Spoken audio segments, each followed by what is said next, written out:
কংগ্রেসের পক্ষ থেকে বারুইপুর পশ্চিম বিধানসভা কেন্দ্রের জাতীয় কংগ্রেস মনোনীত প্রার্থী, আমার নাম অসিত লাল নাগ। আমি জাতীয় কংগ্রেসের স্বার্থে ছোট থেকে ছাত্র রাজনীতি করতে করতে আজকে আমি এই জায়গায় এসেছি। আপনাদের প্রদেশ কংগ্রেসের নেতৃত্ব আমাকে রাজনৈতিক সুষ্ঠু চিন্তাভাবনা আজকে যাতে আমরা দেশকে নিয়ম শৃঙ্খলার মধ্যে বেঁধে আমরা যাতে মানুষের জাতীয় কংগ্রেসকে শক্তিশালী করবেন, দেশকে ঐক্যবদ্ধ রাখার স্বার্থে এই কথা শেষ করলাম। কংগ্রেসের হয়ে আপনি প্রতিদ্বন্দ্বিতা করছেন বারুইপুর পশ্চিম থেকে, কিভাবে শুরুটা হলো? শুরুটা বলতে গেলে আমরা এখানকার স্থানীয় কংগ্রেস কর্মীরা সবাই ঐক্যবদ্ধভাবে তারা বলেছেন এবার যখন আমরা একটা সুযোগ পেয়েছি যে কংগ্রেস প্রার্থী দেবে সর্বত্রই, অতএব বারুইপুরের পশ্চিমে অসিত লাল নাগ উনি আমাদের প্রার্থী হবেন। সেই কারণেই আমাদের যারা এই এলাকার কর্মী, কংগ্রেসের কর্মী সবাই ঐক্যবদ্ধভাবে এই প্রস্তাব দেয় জেলা কংগ্রেসের সভাপতির কাছে।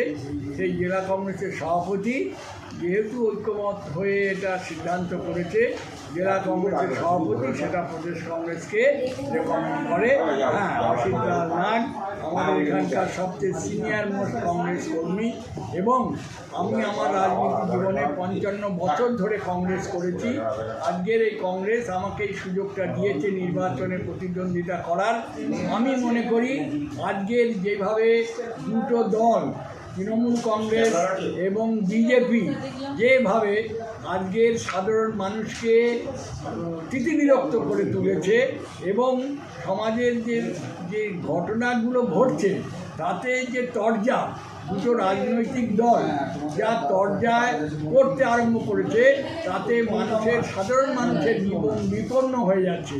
আমার মনে হয়েছে এই পরিস্থিতিতে থেকে মানুষকে মুক্তি দেওয়া প্রয়োজন।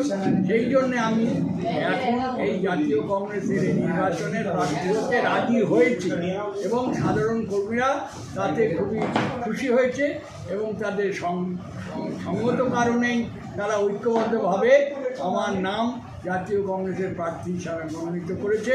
আমি জাতীয় কংগ্রেসের নেতৃবৃন্দকে তাই জন্যে আমার আন্তরিক ধন্যবাদ জানাই।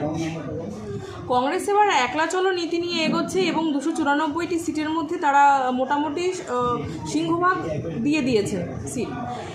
কি মনে করছেন মানুষ ভোট কেন দেবে কংগ্রেসকে? মানে এজেন্ডা কি হতে পারে? এজেন্ডা যে সাধারণ মানুষের স্বার্থকে যে দুটো রাজনৈতিক দল, কেন্দ্রে বিজেপি এবং রাজ্যে যে তৃণমূল কংগ্রেস, তারা যেভাবে তরজা করে যাচ্ছে, শুধু রাজনৈতিক তরজা, সাধারণ মানুষের স্বার্থ তাতে বিঘ্নিত হচ্ছে, সাধারণ মানুষ স্থিতিবিরক্ত হয়ে যাচ্ছে। সেই কারণে আমার মনে হয় জাতীয় কংগ্রেস যে সিদ্ধান্ত নিয়েছে, এতদিন জোটে জোটে করে কংগ্রেস দুর্বল হয়ে যাচ্ছিল, আজকের কংগ্রেস কর্মীরা সব জায়গায় প্রার্থী পেয়েছে বলে তারা খুব উৎসাহিত। এবং আমি ব্যক্তিগতভাবে বলি যে আজকে জাতীয় কংগ্রেস এই যে জোট যে রাজনীতি এতদিন চালিয়ে যাচ্ছিল তাতে আমাদের মতন যারা কংগ্রেস কর্মী পুরাতন দীর্ঘদিন ধরে কংগ্রেস করছেন তারা বঞ্চিত হয়ে যাচ্ছিল। আজকের জাতীয় কংগ্রেসের এই সিদ্ধান্তের ফলে আমার মতন যারা পুরনো দিনের কংগ্রেস কর্মী, যারা দীর্ঘদিন কংগ্রেস করে আসছে, তারা আজকে আগিয়ে আসার চেষ্টা করছে যে আজকের এই সিপিএমের যে রাজনীতি এবং তৃণমূল এবং বিজেপি, তারা বলছে পরস্পর যেন আমরা দুটো দলই আছি রাজ্যে, আর কোনো দল নেই। আজকে জাতীয় কংগ্রেস সেই কারণেই এই লড়াইতে নেমেছে এবং সাধারণ মানুষের স্বার্থ। আজকে ভাবুন, বেকারদের চাকরি নেই, কলকারখানাগুলো বন্ধ, আজকে জিনিসপত্রের দাম হুম করে বেড়ে যাচ্ছে। কেন্দ্রের বিজেপি সরকার আজকে এই যুদ্ধ করে তেলের দাম হুম করে বেড়ে, তেল গ্যাস, এদিকে সরকার বলছে কোনো সমস্যা নেই, অথচ দাম বেড়ে যাচ্ছে।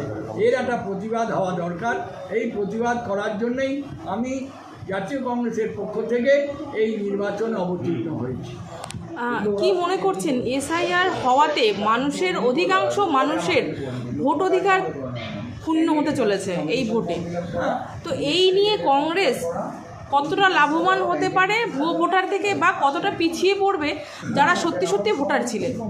কি মনে করছেন? পিছিয়ে পড়বে না। কংগ্রেস বরাবর এই এসআইআর তো আগে থেকেই হয়ে আসছিল, এসআইআর এর বিরুদ্ধে কংগ্রেস নয়, কিন্তু আজকের যেই ইলেকশন কমিশন যেইভাবেই এসআইআর এর নাম করে সাধারণ ভোটারদের বাদ দিয়ে দেওয়ার চেষ্টা করছে, এটার আমরা জাতীয় কংগ্রেস তীব্র বিরোধিতা করছি। এবং আমাদের দিল্লির যে নেতৃত্ব, তারা এটা ইলেকশন কমিশনের বিরুদ্ধে লড়াই আন্দোলন চালিয়ে যাচ্ছে। রাজ্য ও প্রদেশ কংগ্রেস এর বিরুদ্ধে যে এসআইআর ঠিক মতন হচ্ছে না, এসআইআর যেভাবে হওয়া উচিত সেইভাবে এসআইআর হচ্ছে না। সাধারণ মানুষ যারা বিরক্ত হয়ে যাচ্ছে যে এটা কী হচ্ছে, যারা বিগত দিনে ভোট দিলাম, বিগত দিনে ভোট দিয়ে আমাদের প্রধানমন্ত্রী তৈরি করলাম, সেই লোকগুলোকেও বাদ দিয়ে দিচ্ছে। তাহলে এটা প্রধানমন্ত্রীর ভোটটাও ঠিক হয়নি। আমরা তো এটা দাবি করতেই পারি যে প্রধানমন্ত্রীর ভোটটা ঠিক হয়নি, প্রধানমন্ত্রীরও পদত্যাগ করা উচিত। কি মনে করছেন, দীর্ঘ 20 বছর পর কংগ্রেস তাদের প্রার্থী দিয়েছে, কটা সিট লাভবান মনে হবেন, বা কংগ্রেস কতটা অগ্রগতির দিকে এগিয়ে যাবে? দেখুন, সাংগঠনিক দিক থেকে কংগ্রেসের ভোট প্রায় তলানিতে চলে যাচ্ছে। সংগঠন আমরা কর্মীরা আস্তে আস্তে হারিয়ে ফেলছি। কেন? তারা কংগ্রেস করতে এসে দেখছে তৃণমূল কংগ্রেস সব হাইজ্যাক করে নিচ্ছে। তারা বলছে আমরাই আসল কংগ্রেস। আজকে জাতীয় কংগ্রেস যখন সাধারণ মানুষের স্বার্থে লড়াই করতে করতে আজকে এই জায়গায় এসে দেখছে যে জোট রাজনীতির ফলে কংগ্রেস দুর্বল হয়ে গেছে, কংগ্রেস নেতৃত্ব আমার মনে হয় সঠিক সিদ্ধান্ত নিয়েছে যে এই জোটের রাজনীতির বাইরে এসে কংগ্রেস সংগঠনকে শক্তিশালী করতে হবে। কংগ্রেস সংগঠনের কর্মীরা উৎসাহিত হবে, সংগঠন তৈরি করতে হবে এবং সংগঠনের লড়াইয়ের মাধ্যমে সাধারণ মানুষের স্বার্থকে রক্ষা করা যাবে। একমাত্র জাতীয় কংগ্রেস পারে ভারতবর্ষের ঐক্য, সংহতি, ধর্মনিরপেক্ষতাকে রক্ষা করতে। এটা আমার দৃঢ় বিশ্বাস। আজকে আমি রাজনীতি 55 বছর ধরে ছাত্র জীবন থেকে ছাত্র যুব কংগ্রেস করে আজকে আমার উপলব্ধি এটাই এসছে, সারা ভারতবর্ষে জাতীয় কংগ্রেস ছাড়া দেশকে রক্ষা করতে পারবে না। ধর্মনিরপেক্ষতাকে রক্ষা করা এটা আমাদের প্রথম এবং একমাত্র লক্ষ্য। ভারতবর্ষের সংবিধানকে রক্ষা করতে হবে, ধর্মনিরপেক্ষতা রক্ষা করতে হবে, দেশের ঐক্য অখণ্ডতাকে বজায় রাখতে হবে। জনসংযোগে কতটা সাড়া পাচ্ছেন? জনসংযোগে আমার সারা লোক, আমি এই গ্রাম, এই বাড়িপুরেরই ছেলে, আমি 55 বছর ধরে কংগ্রেস করছি এবং এই রাজনীতির ফলে আমি ছাত্র জীবন থেকে এইসব করে করে সামাজিক কাজকর্মের মাধ্যমে দেখেছি সাধারণ মানুষের এত ক্ষোভ, সেই ক্ষোভে তারা আমাকে সমর্থন করতে এগিয়ে আসছে।